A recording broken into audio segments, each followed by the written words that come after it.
So I think, when we think about engagement, sometimes it is a bit of an afterthought or just something that we glom onto the campaign because we need to fulfill that need. But when we think about engagement, there's a lot of really neat things that you can be doing, especially within the Engaging Networks platform, that serves your fundraising mission, it serves your regular giving, it serves a lot of different fixtures within your program. And so just want to take a couple of minutes today just to kind of shake up some of that thinking, get the creative juices flowing, talk about some of the great work that GLAD has done with these engagement pieces, and really just hope that you can come away with something exciting or something you can take back to your works. Right now, it feels like in the marketplace, I have this little folder in my Outlook called Live Emails. And when I go through and I look at all of the engagement emails, they're just there to generate clicks. There's not a lot of meaning there, there's not a lot of action, there's not a lot of value add for the donor or for the prospect. And as a marketer, I can see there's also not a lot of value add for the marketers themselves or for the orgs that are collecting this information.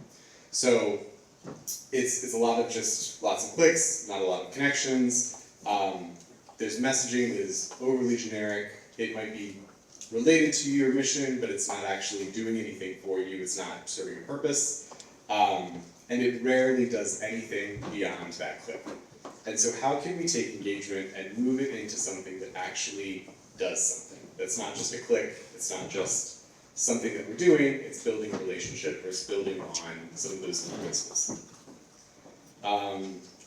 We want to look at the user as a whole. Can we engage with them? Can we teach them something? Can we learn something about the user? How do we use that in the future? All of these pieces here should go into your strategy and make sure that you're taking that kind of lens of what can I do with this information and applying it back to your fundraising, applying it back to future engagements, segmentation, audience structure, all of that right there. Specifically within Engaging Networks, you can make some of these interactive experiences. There's data capture, there's some segmentation there, as well as lifecycle activation. So you have built into the tool set that you're using and you're paying for already these features that you just need to look under the hood, pull them out, make sure you've got them up to built out, ready to go, but then you can actually start using them, build some value, create some really exciting things here. So with GLAD, I'm running like a 2-for-1 special today. We've got 2 case studies. Levi will talk a little bit about both, but in the time that we have left, we're going to run through pretty quickly here a couple of these case studies, talk about the lift that we saw, and then how we're applying it to future GLAD efforts. So the first was a banned books campaign where we used a Engaging Networks form, pretty basic, but we built out a quiz that educated people about book bans in the United States. That's happening, unfortunately. Sorry to be down. But what we did is we positioned it as an entry to the campaign. We knew that folks were going to take this action. We wanted to align the content with a future ask. And so the future ask was we were going to be sending books to Congress as a media moment, as an educational piece. And so by tying the two together, this created a really strong through line for this campaign. So I remember this quiz, I remember learning about book bans. Now GLAD is asking me for some money, I should give so that they can fulfill on the promise to deliver books to Congress. It created some of that investment, like I talked about. It also was a good knowledge building piece. The folks at GLAD who are hands on keyboard receiving some of this feedback said that there was a lot of folks who didn't know about this, didn't know that this was happening. Because there's such different rules and applications throughout the different states, someone who lives in a very progressive state might not know this is happening in the South. And so this was a really strong education piece that touched a lot of people in a way that we ourselves were not even expecting, even as the architects of the campaign. It also built out some natural segmentation. We could do some resends to folks who had taken the quiz. We knew that they were more inclined to give. And then we also looked at the other side of that. If you hadn't taken the quiz, why not? What can we do better in the future to make sure that that quiz is being taken? And then obviously, that next step, make sure the book gets off to Congress. And so that was the through line for the rest of the campaign. We used very similar visuals throughout the whole campaign to make sure that there was tying back to the action that they had taken with that quiz.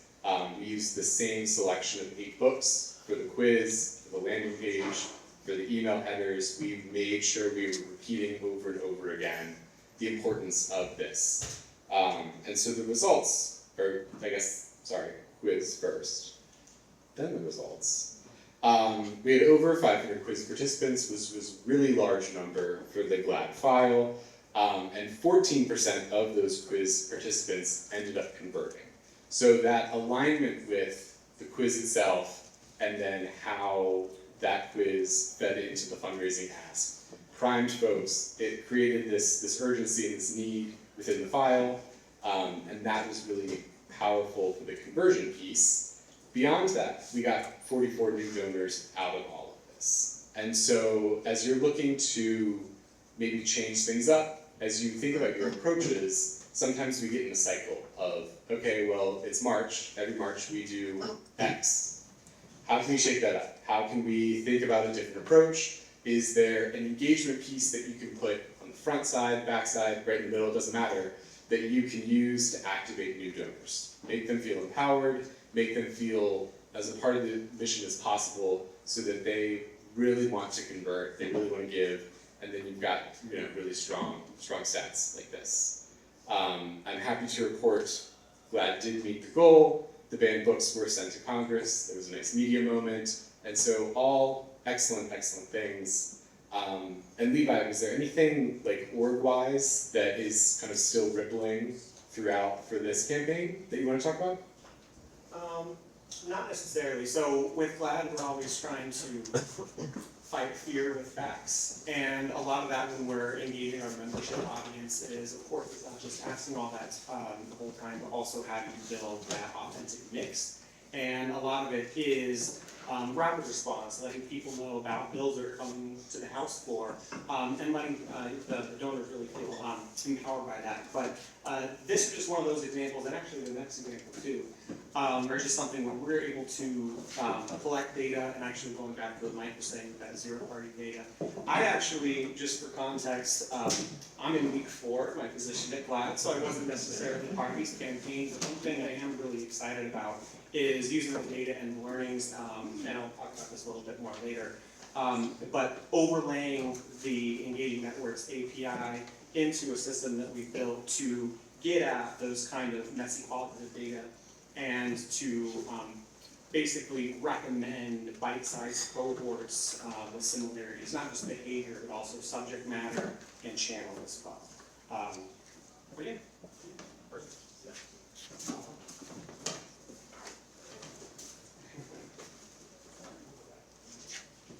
All right, so buy one, get one free. Here we are, second case study.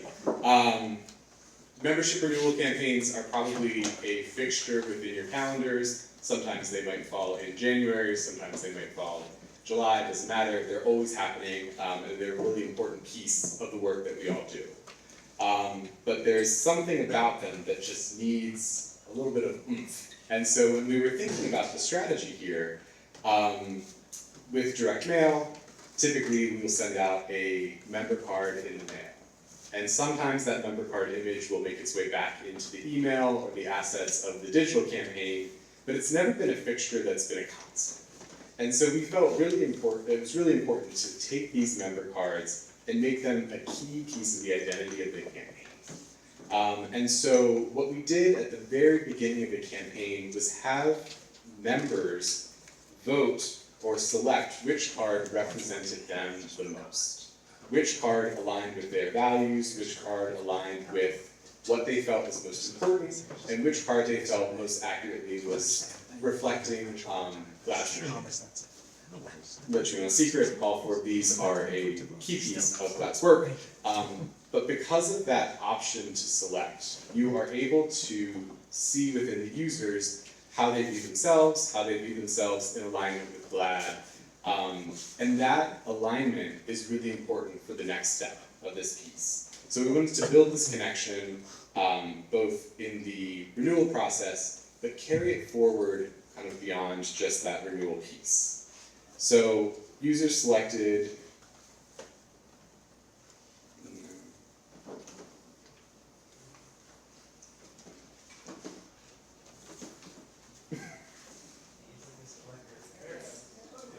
okay, great. So yes, this was the vote. We had some copy under each of the cards to help kind of explain GLAD's mission, GLAD's work with these cards. And once these were selected, they were attached to the constituents record. And so in this GIF that is not GIFing at the moment, we'll call it okay, the future emails of the campaign had the card that you selected in the upper right-hand corner and used that card as the marquee image throughout the rest of the campaign. So as a user who selected authentic representation, you were now seeing that 5 more times throughout the campaign. We talked about, in the copy, how that applied to the specific card that was selected, and then you've got that visual feedback. And so, sometimes people are selecting things just based off of color alone, and so by differentiating the color and the words on there just a little bit, we were able to show that what you had selected is stuck. And we followed them through for that whole run, using the selected image to make sure that they felt seen, they felt heard, and that their selection was important to the organization. Within that, we took the card selectors, pulled them out, and looked at them separate to the rest of the file. They were 4 times more likely to give, and they outperformed traditional email metrics like clicks and opens by 10 times. So these are people who, on the very front side, are committed to GLAD, but through this act, we were able to even prove out just how much they were quantifiably more inclined to interact with GLAD, the messages, the SMSs, all of that throughout the full campaign. They are permanently stored in the records. Levi talked a little bit about some of that fuzzy matching and some of the actions that they'll take in a bit. I'll pass it back to him after this. But there's also the engagement win. GLAD's file started SMS fundraising last year, a little late to the party, but through that, THA has been working with them to grow the file size and also the file responsiveness. When we send out a message, we might get 3 replies, 2 of them are probably an opt-out. And so how can we use an engagement to help push people to interact with SMS, make them feel empowered and able to use this as a platform to communicate back with GLAD? And so instead of asking people to click on a link, go to a landing page, fill out the card preference, hit submit, and then get daisy-chained off to a donation form, we just said reply. All you need to do to the SMS is reply with the card preference that you have. And we increased the responsiveness over 400% just by having people simply reply. The back end of that, my team had to go in and manually fill in a bunch of records. It's totally fine, we don't worry about that. But what it did was it primed the audience. It made them feel like SMS was a place where they could interact with the organization, and it felt normal and natural. And sometimes when we're looking at engagement, some people are saying that's a waste of email, that could have raised money. There are investments of time and resources into engagement, but it does prove out long term. And so this was a really important piece, a huge learning, and then subsequent SMSs have had better responses because we've trained folks to realize SMS is a place that you can interact with GLAD. They'll reply, it's a nice place. Levi, do you want to talk about some of the plans for some of the future pieces of the segmentation? Absolutely. So this is really exciting. Members are obviously by definition our most loyal supporters. They're picking up what we're putting down, and it's always how do we engage them throughout the year while we're waiting them to renew their gifts, or even if they're a sustainer, how do we engage them with different things? And this really was a great effort to show that not only are we listening to you, but we're also meeting you where we are. The other thing is, as we're trying to lean into more omni-channel and having the same message replicated through different channels, is with SMS engagement in particular, is you gotta be really careful with opt-outs, because once you send something, it may be gone forever. So this is one of the first engagement touch points these folks are seeing, really nice, just kind of trying to engage them and ask about their preferences. You know, they will see that stop to opt out message, but you know, it still adds that mix of not just necessarily asking all the time. But as I was going back to before, the fact that these data points are really logged in our database, we're able to leverage that to be more personalized and community-centric as well, based off of things that we know that they care about. So as we're trying to not just have our list be the annual giving list or the insider list, we've been trying to overlay that with donor behavior and see what we have through our Engaging Networks API to make smart recommendations as far as cohorts.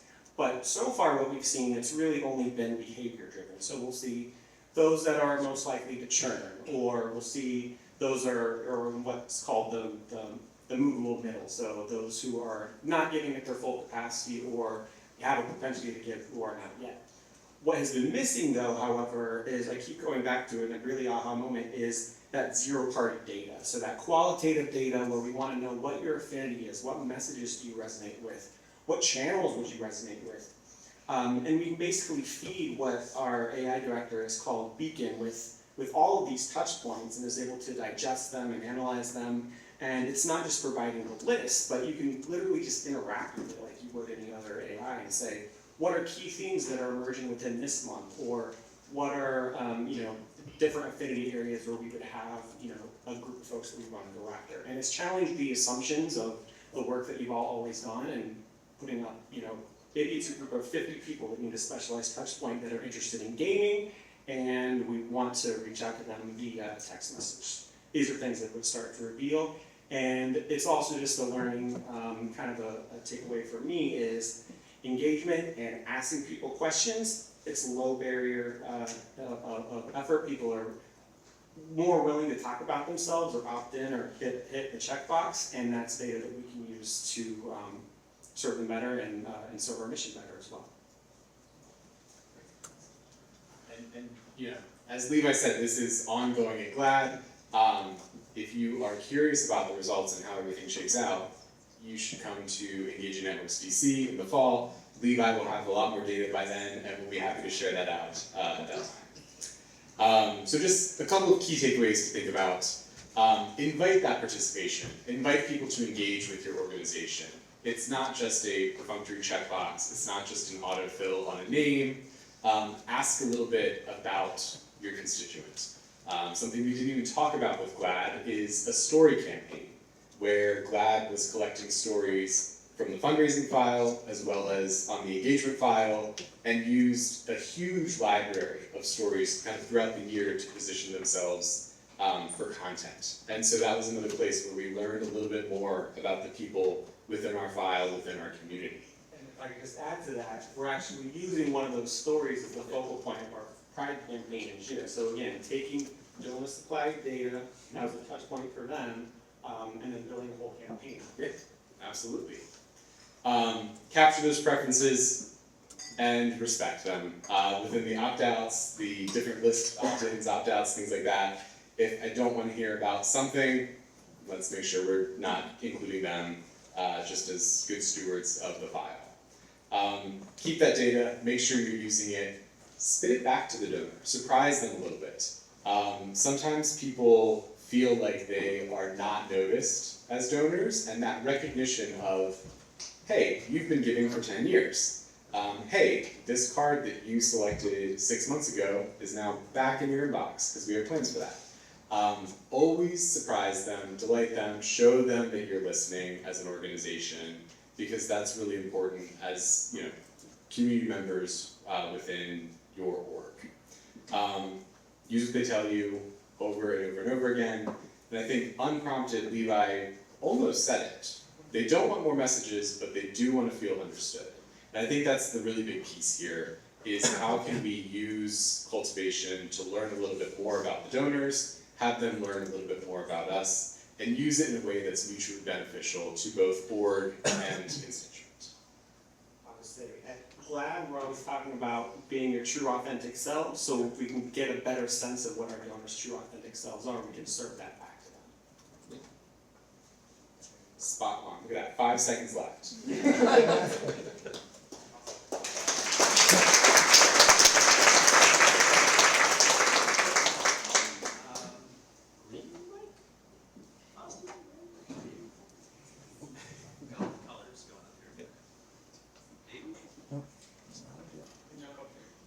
We can share. Sure. Did I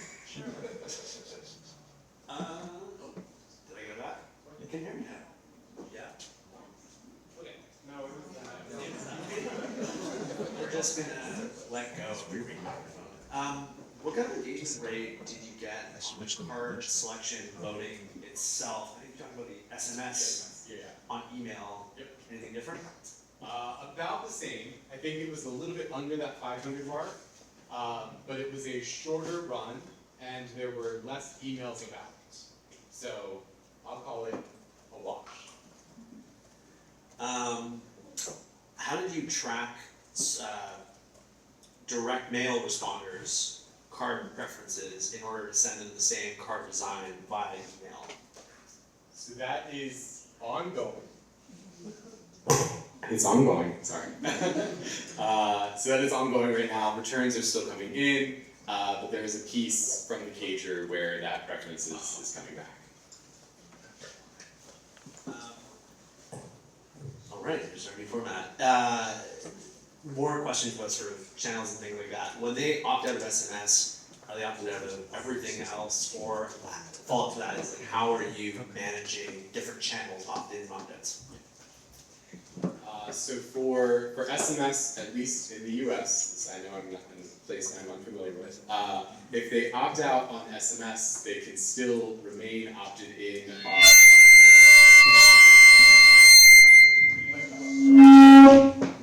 Sorry.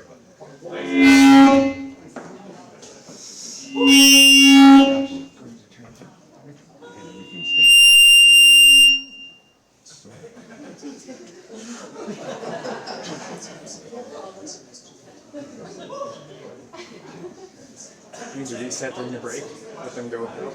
You should be able to just After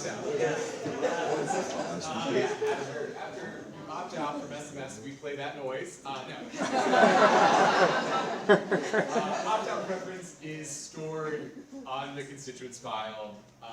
GLAD uses a separate SMS provider from engaging networks. So there's a bit of manual movement back and forth between the SMS platform and engaging networks itself. But opting out of one does not opt you out of both. Cool. Now we're just gonna go Yeah. projection here, old school. What AI tool did you use within and outside of engagement networks to support the community-centric fundraising and engagement you talked about? AI tools. Google Gemini and all the tools that are built around Gemini. We have a Gemini ecosystem at GLAD, and we're not authorized to use any else. And one of the reasons is because it does work under NDA. Our information is, needs to be protected, so it does keep it in-house. The other thing that has been helpful is what I love is Notebook LM through Gemini. And when we're talking about the uncertainty of pulling in all sources from the whole internet, that can be a challenge. But what's helpful with Notebook LM is we're able to have our verified sources or emails that our comms are sending out, and it's able to compile that all into what would be considered like GLAD official language, and then use that to all sorts of things, make recommendations. It can even generate like take a whole newsletter for donors. But it's all Gemini, and we have an amazing and talented IT director, Leo, who builds a lot of this for Gemini, really from scratch on an as-needed basis. Cool. More analysis question here. What are you using to analyze, maybe you just answered this, EN API data, anything in the data warehouse, BI tool, anything in addition to Gemini and Notebook? So again, I'm on week 4. I'm excited to meet with Leo to talk about Tableau. We have Tableau, and I'll be looking at that. But really, a lot of it has just been like the API is hooked into Gemini, and I can just talk to it and ask it questions. I think that loud noise destroyed everyone's brain. We have no questions. Are there any final questions for Ryan and Levi from the floor? Otherwise, Thank you both so much, appreciate that.